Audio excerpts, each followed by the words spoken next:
perfect. That was without any preparation. I just dropped that on her just like that.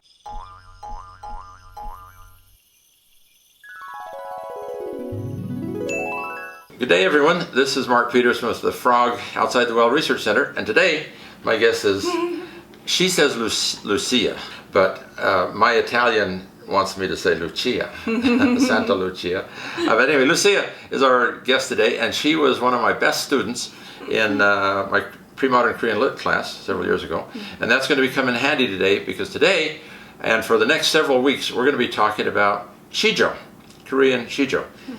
And you reminded me that you won our little Sijo contest in our class. Yeah, that was a lot of fun. You wrote the best Sijo. Apparently. That's great. Maybe next week you can bring it in and we can look at it. Okay. Today, I want to talk about what Sijo is.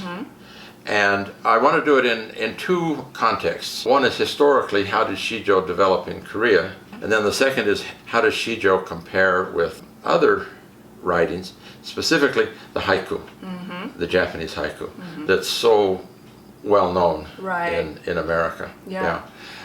So historically, the Sijo in Korea really grew out of what we call the hyanga, the Shilla period hyanga. Remember hyanga?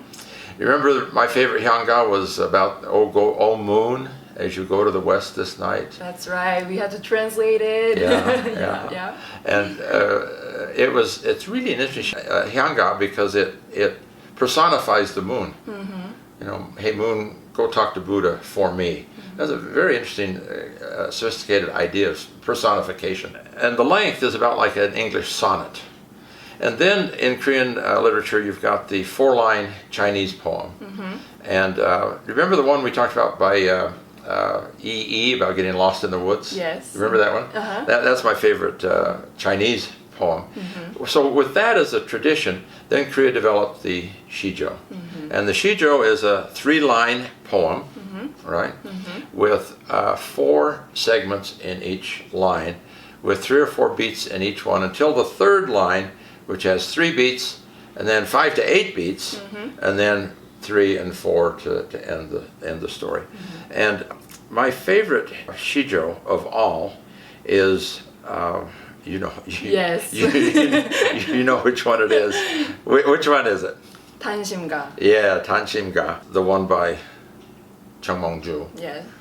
who wrote it knowing he was going to die, because he was going to be loyal to the Koryo king. And can you do it in Korean? I can try actually. 이 This was 몸이- yeah. Okay, 시작. 이 몸이 죽고 죽어 100번 고쳐 죽어 백골이 진토되어 넋이라도 있고 없고 님 향한 일편단심이야 가실 줄이 있으랴. Perfect. That was without any preparation. I just dropped that on her just like that. Yeah, this was one of the first assignments. We had to translate it and memorize this. Yeah. And for our English speakers, I've translated as though I die and die again, though I die 100 deaths, after my bones have turned to dust, whether my soul lives on or not, my red heart, forever loyal to my Lord, will never fade away. Just absolutely magnificent poem, because the idea of loyalty above and beyond all is just spectacular. And there we can see the structure of the Sijo. 이 몸이 죽고 죽어 100번 고쳐 죽어 3, 4, 4, 4. And in English, though I die and die again, though I die 100 deaths. So again, it respects the meter.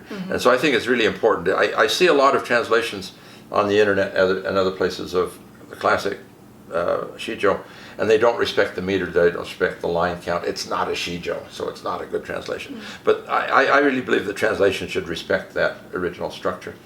But in America, when we talk about Sijo, we almost always talk about it in connection with Haiku. Because haiku has taken over. Every American student studies haiku. Now, you went to high school in America. You probably missed haiku. I mean, I think we did we did touch on it. Yeah. But most students these days do it in the 3rd and 4th grade, where you were in Korea. But maybe they recapped it in high school. But the point is, in America, every student learns haiku. Yeah. And for our Korean audience, that's really an interesting thing because most Koreans do not know what haiku is. Right. And that's just astounding to me, Yeah. that haiku has taken over America, but it's virtually unknown in Korea. So when we talk about haiku or shijo in America, it has to be in context with comparison to haiku, which is okay. The reason Koreans don't study haiku in Korea is it's Japanese. We're not going to do Japanese studies in the school. But from America's point of view, haiku is Japanese over here, and right next door to Japan is Korea, and America thinks of Japan and Korea as cousins, you know, as allied countries, not as enemies or as problematic countries the way many Koreans do today. So it's useful to think of haiku and then go to shijo.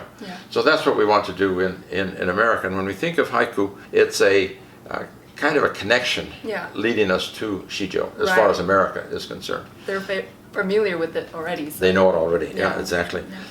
Let's just look at haiku, because our Korean audience is probably not familiar with haiku at all. Here's the most famous of all the haiku. It's called A Silent Old Pond. A frog suddenly jumps in, the sound of a splash.